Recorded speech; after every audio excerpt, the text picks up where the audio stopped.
우리가 읽은 시편 102편의 내용은 표제 가운데 붙어 있는 것처럼 회복에 대한 갈망, 또 회복에 대한 확신을 하나님 앞에 노래하고 간구하는 내용이 기록이 됩니다. 표제를 한번 보시기 바랍니다. 102편 표제 앞에 보면 고난당한 자가 마음이 상하여 그의 근심을 여호와 앞에 토로하는 기도, 이렇게 표현되어 있습니다. 시인이 특별한 상황 속에서 자신의 고난당하는 그런 처지 가운데서 하나님 앞에 회복을 간절하게 구하는 그런 기도인데, 이렇게 기록을 통해서 우리에게 남겨주신 것은 모든 하나님의 백성들이 자신이 이렇게 고난과 근심 가운데 있을 때에 여호와 하나님 앞에 이렇게 기도할 것을 가르쳐 주기 위한 목적입니다. 이 전반적인 이 시의 기록 배경에 대해서 성경학자들은 뭐라고 얘기하냐면요, 하나님의 택하신 백성이었던 이스라엘 나라가 바벨론에 의해서 패망을 당하고 포로로 끌려가 있는 그런 상황 속에서 이 민족적인 아픔, 고통, 그것을 개인적인 그런 고통으로 표현하면서 자신이 처해져 있는 그 공고한 현실, 그 가운데서 하나님 앞에 자신의 죄를 고백하고 하나님께서 자신을 회복시켜 주기를 간절하게 바라는 것처럼 하나님이 택하신 백성들이 또다시 주의 회복의 은혜를 힘있게 해달라라고 하는 그런 내용을 표현한 것으로 이야기를 해주고 있습니다. 그러한 배경을 기억하면서 오늘 이 시편의 말씀을 보게 된다면, 민족적으로 처해져 있는 공고함이나 어려움 중에 또 작게는 우리가 인생을 살아가면서 겪는 많은 고난과 어려움들 가운데 있을 때 우리가 이렇게 하나님 앞에 우리 자신을 아뢰며 회복을 간구할 수 있겠구나, 이것을 우리가 배울 수 있게 되는 겁니다. 처해져 있는 현실에 관해서 길게 자신의 처지를 이야기합니다. 그것은 포로 가운데 있는 이스라엘 백성들이 겪는 공통적인 현실이었을 것이다, 이렇게 생각해 볼 수 있습니다. 3절로부터 11절까지 그 내용들이 아주 세세하게 기록이 되어 있음을 확인합니다. 3절을 먼저 가서 보세요. 이렇게 말합니다. 내 날이 연기같이 소멸하며 내 뼈가 숯같이 탔습니다, 이렇게 고백합니다. 자기에게 주어진 인생의 날, 그것이 연기와 같이 소멸해가고 있다. 뼈가 숯같이 까맣게 타들어가고 있다, 이러한 처지로 비유로 해서 설명을 해주고 있습니다. 5절 또 가서 보면은 탄식 소리 때문에 뼈가 살에 붙어 있다라고 이렇게 표현하죠. 6절과 7절 쭉 보면 자신의 처지를 어디에 비유하냐면 광야의 올빼미, 황폐한 곳에 부엉이, 지붕 위에 외로운 참새와 같은 처지에 있다라고 하나님 앞에 자신이 처해져 있는 현실을 탄식하며 고백합니다. 그뿐만이 아니라 8절에 보니까 원수들이 종일 비방하는 겁니다. 원수들이 너 이제 끝장났다, 너는 이게 끝이다, 앞으로 너는 다시 회복될 일이 없다라고 맹세조로 계속 비방하고 있음을 이야기해 줍니다. 8절에 내 원수들이 종일 나를 비방하며 내게 대항하여 미칠 듯이 날뛰는 자들이 나를 가리켜 맹세합니다 라고 이야기합니다. 자신이 처해져 있는 괴로운 처지뿐만 아니라 원수들이 너는 끝장났어, 너는 더 이상 회복될 수 없어, 너는 이게 끝이야 라고 비방하는 일들이 계속 일어나고 있음을 고백합니다. 9절에 보면 그래서 죄를 양식같이 먹고 있고 눈물 섞인 물을 마시고 있습니다 라고 그렇게 고백합니다. 11절에 가서 보면 기울어지는 그림자 같고 시들어 가는 풀과 같습니다, 이렇게 표현하고 있어요. 여러 상황들이 참으로 난감한 그런 상황입니다. 소망이 없어 보이는 그런 처지를 이런 여러 가지 비유들을 통해서 설명을 해주고 있습니다. 대적자들은 그가 빨리 끝장나기를 바라고 맹세하듯이 비방하고 있고요. 자신이 처해져 있는 그런 상황 속에 그의 육신뿐만 아니라 그의 영혼조차도, 그의 심정조차도 깊이 낙담과 절망의 현실을 겪고 있는 그런 아픔을 이렇게 표현하고 있다는 겁니다. 그런데 이런 근본적인 이유에 대해서 그가 어떻게 고백하느냐? 10절에 보면 자신이 처해져 있는 이러한 괴로운 현실, 그것을 하나님 앞에서 뭐라고 고백하느냐? 이것은 하나님의 분노고 하나님의 진노로 말미암은 것입니다. 라고 말합니다. 다시 말하면 자신들이 하나님 앞에 범한 죄로 인하여 하나님이 징계 가운데 자기 자신을 이런 처지에 두셨다라고 고백하고 있다는 겁니다. 10절 말씀 한번 보세요. 주의 분노와 진노로 말미암음이라 주께서 나를 들어서 던지셨습니다. 라고 고백합니다. 주께서 자신을 던지셨다. 주님의 분노와 진노로 이런 일들이 내게 닥쳤다라고 이렇게 고백을 해주고 있다는 겁니다. 그런 현실 속에서 그의 마음이 매우 낮아져 있는 모습을 보게 되죠. 하나님께서 자기 백성들에게 하나님이 그들을 낮추시고 그들을 겸손하게 하십니다. 징계를 통해서 그렇게 하셔요.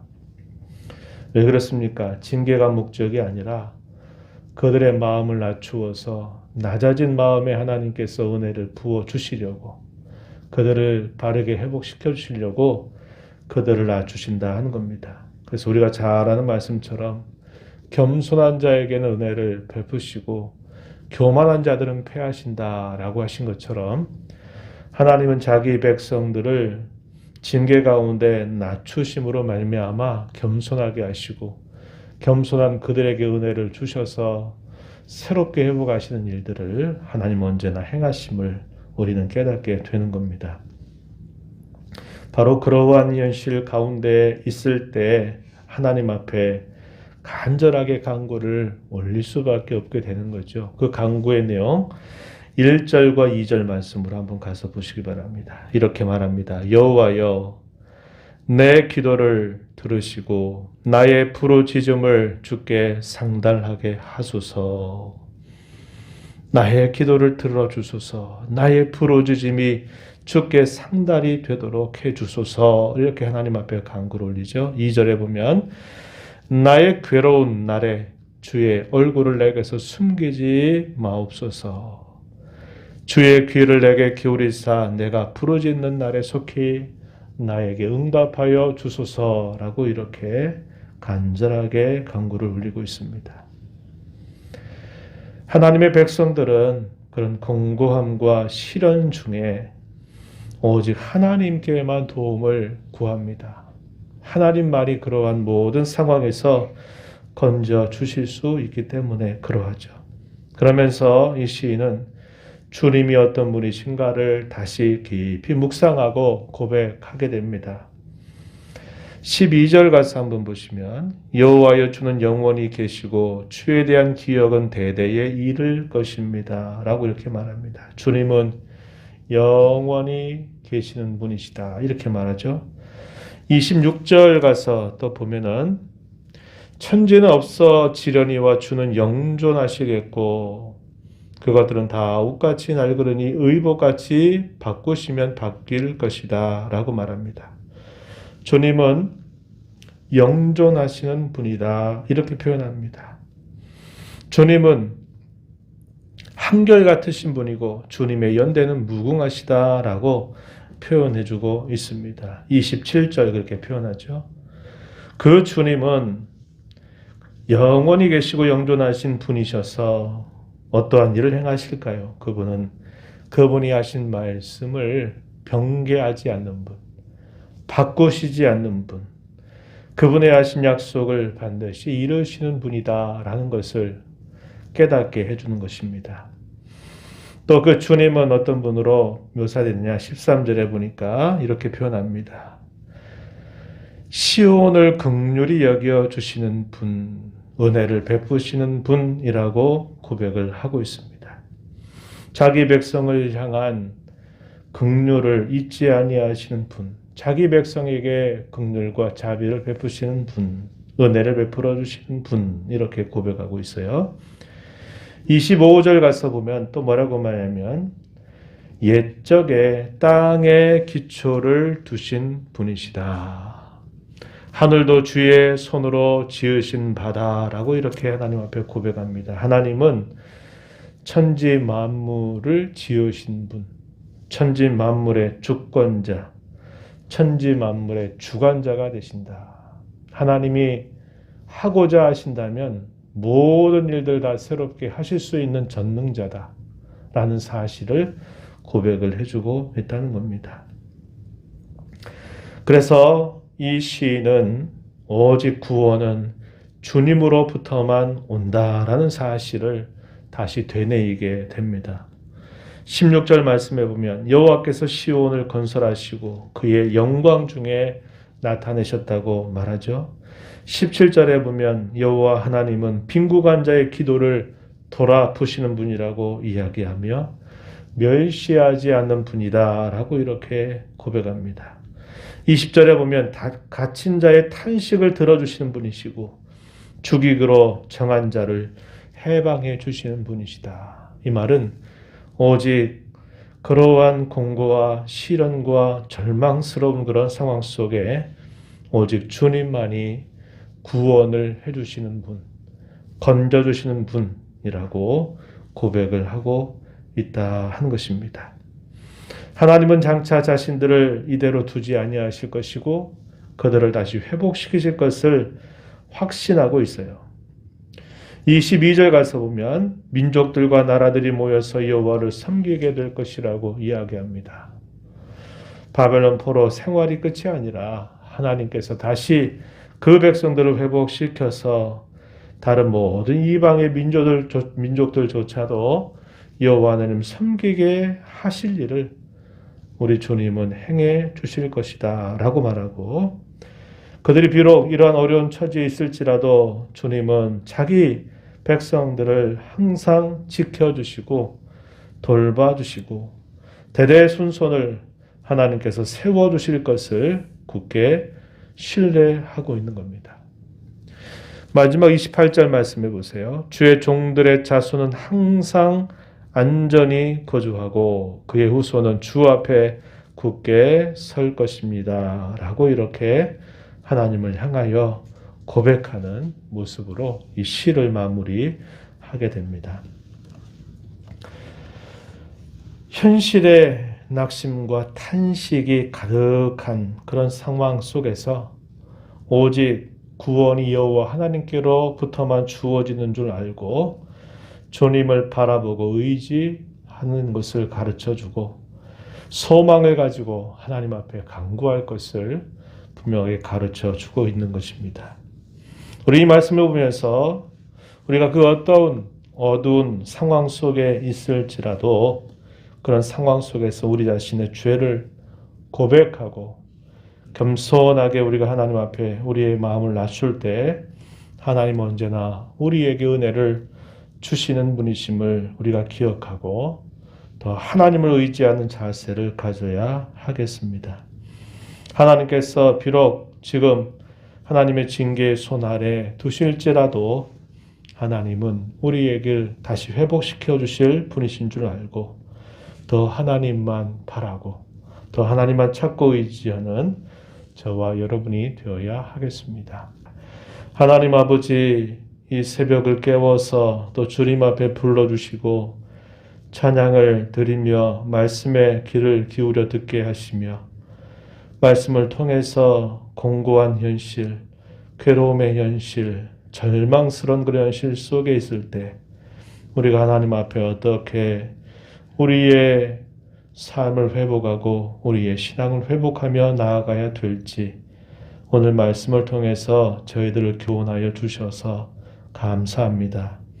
하나님은 영원히 변치 않는 분이시고 자기 백성들을 향한 긍휼을 잊지 아니하시는 분이시며 천지와 만물을 지으신 모든 천지와 만물의 주권자, 주관자가 되시는 분이셔서 하나님이 모든 상황을 능히 바꾸실 수 있는 분이심을 저희에게 일깨워 주십니다. 오직 그 하나님이 베풀어 주실 은혜와 회복의 때를 기다리며 오직 하나님만 바라고 하나님을 구하는 자들로 살아갈 것을 저희에게 교훈하여 주십니다.